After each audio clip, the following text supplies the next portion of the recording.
Мой эксперимент водолазный колокол. Для этого нам понадобится миска с водой, стакан, фломастер и кусок бумаги. Бумага должна быть длинной, чтобы она поместилась в стакан и держалась. Берем фломастер, пишем на бумажке любое слово. Вот так.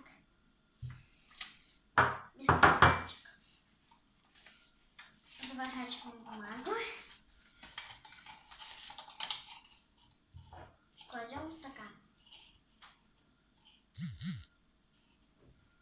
Теперь